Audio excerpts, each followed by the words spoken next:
Hello students, we are going to be start quantum theory. Quantum theory की starting Max Planck ने की।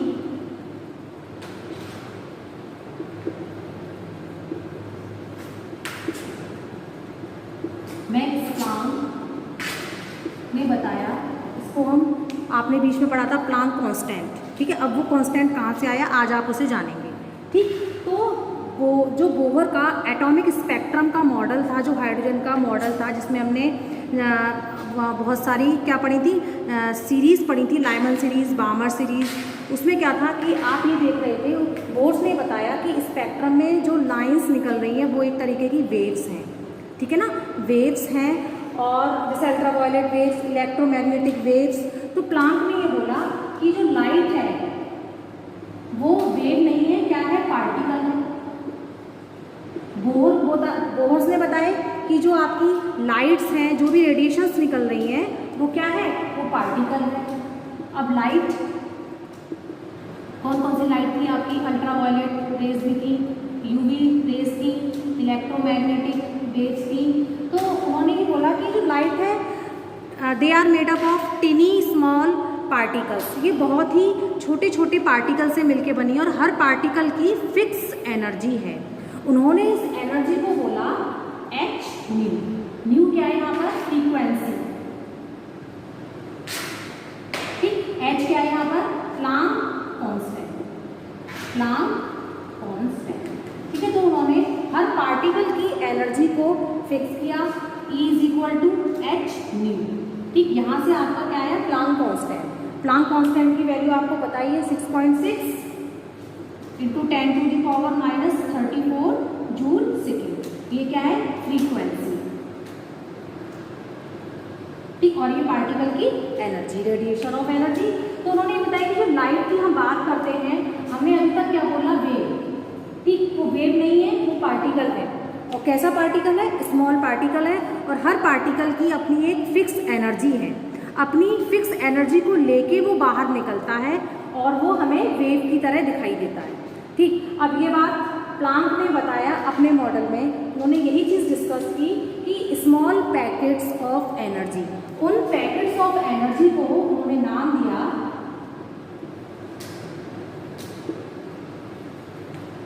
उन्होंने नाम दिया फोटॉन या क्वांटा, फोटॉन या क्वांटा। तो एक फोटॉन में कितना होता है, एच न्यू।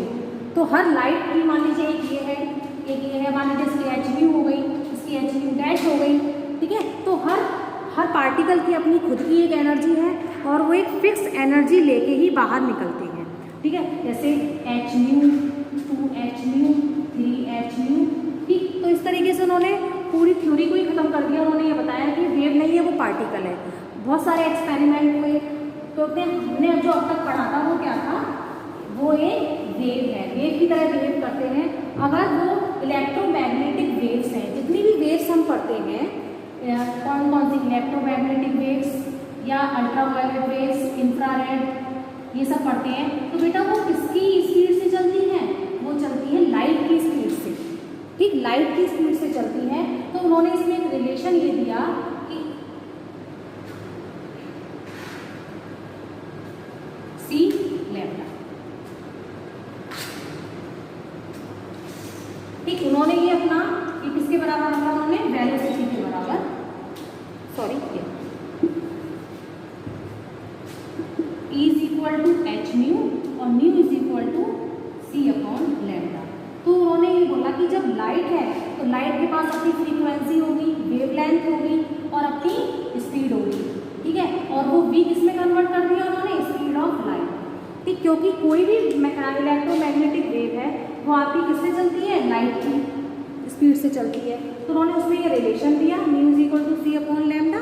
और ये किसमें आ गया, C यहाँ पर क्या था, v, फिर इसको हमने C के कंपेरिजन में रख दिया। और इस वाले फॉर्मूले में अगर हम रखेंगे तो C अपॉन लैम्डा। तो ये आपका रिलेशन आ गया E, ठीक। और थोड़े टाइम बाद बहुत सारे साइंटिस्ट ने ये प्रूव भी कर दिया कि ठीक है कि लाइट जो है आपकी वेव नेचर भी रखती है कहीं कहीं, और कहीं कहीं पर पार्टिकल नेचर भी रखती है। तो behaviour of matter, dual behaviour of nature. Light को हम कह सकते हैं कि इसका जो नेचर है डुअल नेचर, ठीक है, क्योंकि ये फिर प्रूफ हो गया कि वेव कहीं कहीं पर वेव है जब तो उसकी फ्रीक्वेंसी है, उसकी वेवलेंथ है, उसकी स्पीड है, और वो स्पीड कौन सी है, जो वो लाइट की स्पीड से चलती है वेव्स। तो प्रूफ होने के बाद फिर डी ब्रोगली हाइपोथेसिस आई। इस एक्सपेरिमेंट से इम्प्रेस होकर डी ब्रोगली ने बताया कि जब लाइट वेव और पार्टिकल की तरह बिहेव कर सकती है तो डी ब्रोगली हाइपोथेसिस, ठीक, जब लाइट आपकी wave and particle nature show कर सकती है तो इलेक्ट्रॉन, उस टाइम पर इलेक्ट्रॉन क्या था, एज ए पार्टिकल, ठीक, और इलेक्ट्रॉन का हमारे पास क्या था, मास भी था, कितना था 9.1 × 10⁻³ kg, और उसकी हमारे पास स्पीड भी थी 2.18 10⁻⁶ मीटर पर सेकेंड, और जो लाइट स्पीड ऑफ लाइट होती है 10⁸ होती है, ठीक, और इलेक्ट्रॉन की जो हमारी स्पीड आई थी वो क्या थी 2.18 × 10⁻⁶ मीटर पर सेकेंड। तो उन्होंने बोला कि जब लाइट इलेक्ट्रॉन पार्टिकल तो था ही, जब वो इतना स्मॉल पार्टिकल है और उसकी स्पीड भी है हमारे पास, तो क्या इलेक्ट्रॉन भी वेव नहीं हो सकता? उनके दिमाग में ये चीज़ आई, जब लाइट वेव ना होकर पार्टिकल हो सकती है, और बाद में प्रूफ हो गया कि वो कहीं कहीं पर वेव नेचर रखती है और कहीं कहीं पर पार्टिकल नेचर रखती है। तो उन्होंने उनके दिमाग में आया कि जब इलेक्ट्रॉन पार्टिकल है और वो स्मॉल है, जिसका मास हमें पता है और जिसकी वेलोसिटी हमें पता है, उसकी स्पीड हमें पता है, तो क्या इलेक्ट्रॉन वेव नहीं हो सकता? तो उन्होंने इसमें एक रिलेशन भी दिया था,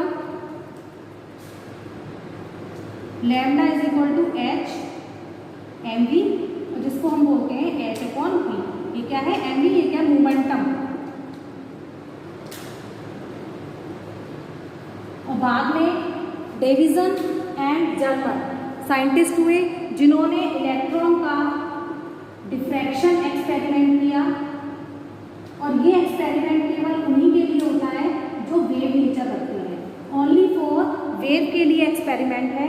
जब उन्होंने डिफ्रैक्शन एक्सपेरिमेंट इलेक्ट्रॉन के लिए करके देखा तो इलेक्ट्रॉन ने वहाँ पर वेव नेचर को शो किया, जिससे डी ब्रोगली हाइपोथेसिस प्रूफ हो गई कि उन्होंने जो सोचा वो ठीक है, क्योंकि ये जो एक्सपेरिमेंट है केवल वेव नेचर वाला पार्टिकल ही दे सकता है। और उस टाइम पर इलेक्ट्रॉन ने डिफ्रैक्शन एक्सपेरिमेंट देकर ये प्रूफ किया कि वो एक वेव नेचर भी रखता है।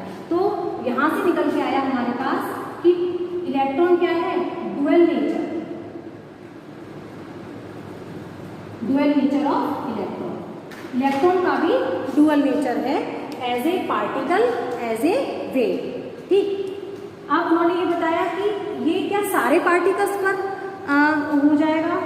तो जितने भी मूविंग पार्टिकल्स हैं, मूविंग पार्टिकल्स में तो ये है कि हैवी चीज़ भी आती हैं और आपकी बिगर साइज़ वाली चीज़ें भी आ जाती हैं, स्मॉलर साइज़ भी आ रही हैं। तो यहाँ पर केवल एक चीज़ ये है कि जो माइक्रोस्कोपिक पार्टिकल्स हैं उन्हीं को हम यहाँ पर देख सकते हैं, उनका नेचर क्या होगा, ठीक है।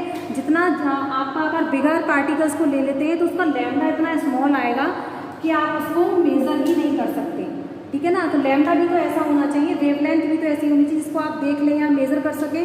तो बिगर पार्टिकल्स की वेव तो होती है पर वो हमें दिखाई नहीं देती। दिखाई क्यों नहीं देती? क्योंकि हम उसकी वेवलेंथ को मेज़र नहीं कर सकते। इतनी स्मॉल वेवलेंथ आती है कि आप उसको मेज़र नहीं कर सकते। तो ये केवल माइक्रोस्कोपिक पार्टिकल्स पर ही एप्लीकेबल हुई।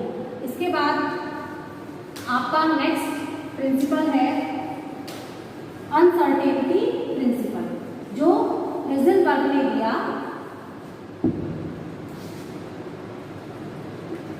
हेज़नबर्ग प्रिंसिपल या फिर अनसर्टेनिटी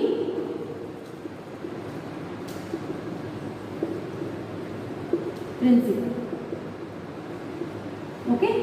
हेज़नबर्ग प्रिंसिपल या अनसर्टेनिटी प्रिंसिपल, इन्होंने ये बताया it is impossible simultaneously and accurately the exact position and the exact momentum of a moving particles. हम किसी भी मूविंग पार्टिकल का एक साथ ना तो पोजीशन ही पता लगा सकते हैं और ना ही हम उसका मोमेंटम पता लगा सकते हैं। अगर आप मोमेंटम पता लगाएंगे तो आपकी पोजीशन खो जाएगी, और अगर पोजीशन को पता लगा लेते हैं तो आपका मोमेंटम खो जाएगा। तो साइमल्टेनियसली एंड एक्यूरेटली आप दोनों चीज़ें एक साथ नहीं बता सकते।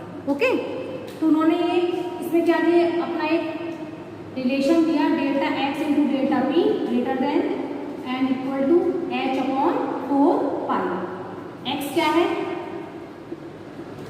पोजीशन ऑफ पार्टिकल, उसमें कुछ ना कुछ एरर जरूर आएगा, ठीक है।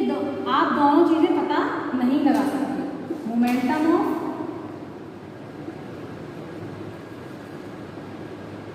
पार्टिकल,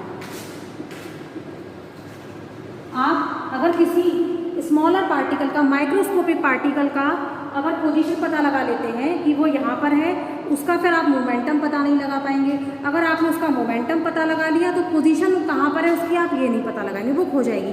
दोनों में से एक चीज़ खो जाएगी, क्योंकि इनकी जो स्पीड होती है वो इतनी तेज़ होती है कि आप कहीं उनको देख ही नहीं सकते कि वो हैं कहाँ, क्योंकि वो इतने माइक्रोस्कोपिक होते हैं। तो अनसर्टेनिटी प्रिंसिपल में यही है, आपका ये रिलेशन है। आप इसका अगर एग्जैक्ट ये पता है तो ये इसमें एरर आएगा, अगर आपको ये पता है तो इसमें एरर आएगा। तो एग्जैक्ट पोजीशन आप नहीं पता लगा सकते। ओके, तो ये था आपका अनसर्टेनिटी प्रिंसिपल। और डी ब्रोगली हाँ जो आप और ये अनसर्टेनिटी प्रिंसिपल था।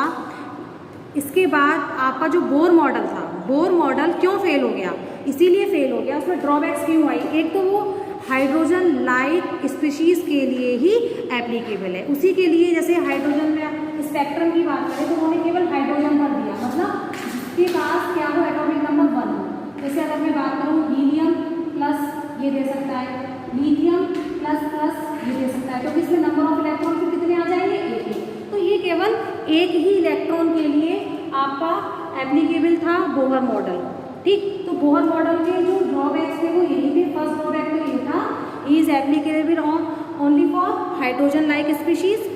सेकंड क्या था उसका, सेकंड ये था कि डी ब्रोगली हाइपोथेसिस जब आई, उन्होंने इलेक्ट्रॉन को पार्टिकल नेचर और as well as wave nature, दोनों नेचर उसने प्रूव किए।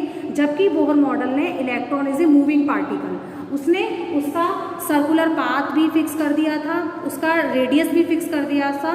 तो जिसकी अगर आप रेडियस फिक्स कर रहे हैं तो उसका मतलब क्या है कि आप उसकी पोजीशन बता रहे हैं, ठीक है। तो ना तो वो डी ब्रोगली को बता पाया और ना ही वो अनसर्टेनिटी प्रिंसिपल को प्रूव कर पाए।